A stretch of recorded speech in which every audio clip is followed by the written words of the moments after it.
Ladies and gentlemen, welcome to the Bullpen.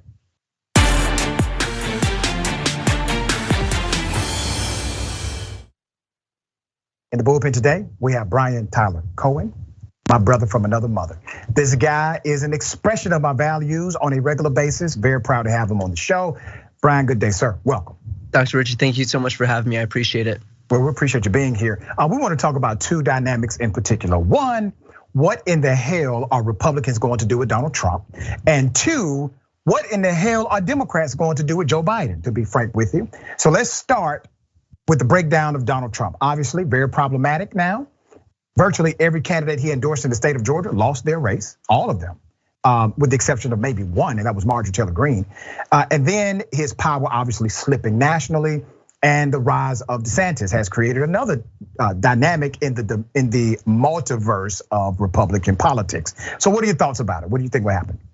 Here's my main thought, my overarching thought, and I've said this before, but my thought is that until someone kills Donald Trump, he isn't gonna die. And I think people, myself included, because I definitely have done the same thing, but people will grant Ron DeSantis the heir apparency in the Republican Party and just kind of decide among us, among the pundit class, that Ron DeSantis is the next guy. But we have to remember that Ron DeSantis has never thrown a single punch at Donald Trump. And in fact, most people haven't thrown much of a punch at Donald Trump at all. And so I think that something we have to remember is that while we might be wish casting here on our side because of the dangers posed by someone like Donald Trump, at the end of the day, they still have to beat him in a Republican primary if they want to beat him in that primary, if they want to replace him.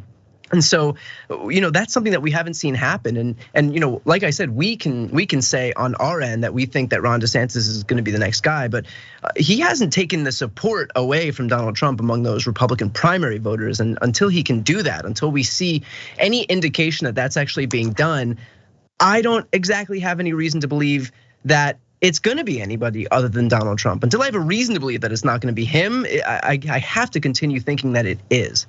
Let me give some nuance and caveat to that. I agree with your sentiment, and you could be wrong, I could be wrong, you could be right. Totally, yeah. I could be, etc. All right. So here's my reading of the tea leaves. I agree that in order to defeat Trump, you have to defeat Trump. And when you said kill Trump, you meant politically. I got to say that because somebody was, oh, you're talking about killing. No, that's not what the man is saying. The man is saying politically. So politically, DeSantis has not engaged in direct political combat with Donald Trump. But I want to say something that is interesting because I never thought it would happen this way. Look at the governor of Georgia, Brian Kemp. Brian Kemp was endorsed by Donald Trump in the primary. That guaranteed his victory. He wins. Donald Trump gets upset at the governor of Georgia because the governor of Georgia wants to appoint somebody to the US Senate because of a vacancy that Trump did not want. Trump wanted his own person. So it created a conflict. They then get into a public conflict later.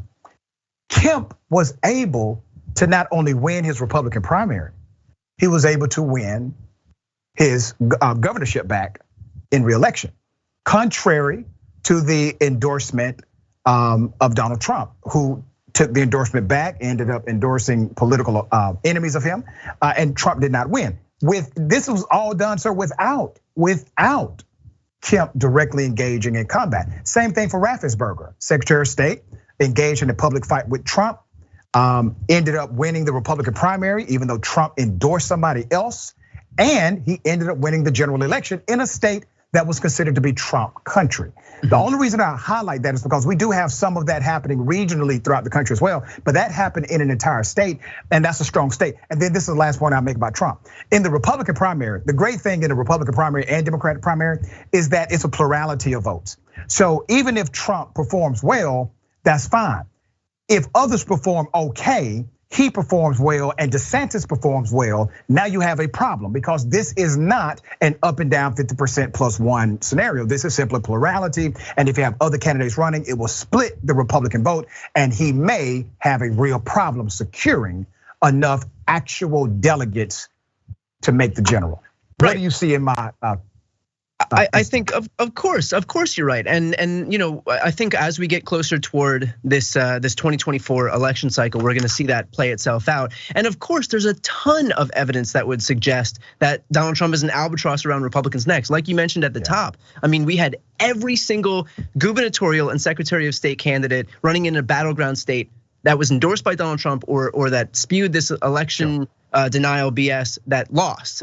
And if that's not a testament to his weakness within that party, I don't know what is. But at the same time, I think that what's going to be especially interesting is again, like watching to see if that 30 to 40% of diehard Trump supporters, if they stick by him for the exact reasons that you said, when there's going to be a ton of people running in the Republican primary, just like they were in 2016, if he has the support of those people, and then you have, the Josh Hawleys and Ted Cruz's, Marco Rubio's, Tom Cotton's, whoever it is, Ron DeSantis's that ultimately do decide to run, if none of them can supersede his base of 30% of people, that 30-40% of people might be all he needs to win. Yeah. So again, because the Republican primary is done differently than the Democratic primary, and it's pretty much a winner take all system, if he can just skate by with the bare minimum that he needs to overcome all of those people,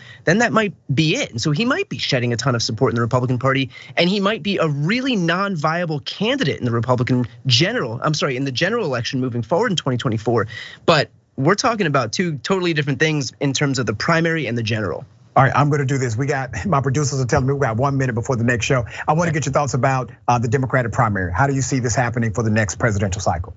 So look, I think at this point it would be really hard for me to say anything other than the fact that I do expect Joe Biden to run in 2024. I think that he's announced his support. We have a lot of prominent Democrats who've announced their support for him as a candidate, and there is a major advantage in the incumbency that I think a lot of people are going to be that I think is undeniable. I should say.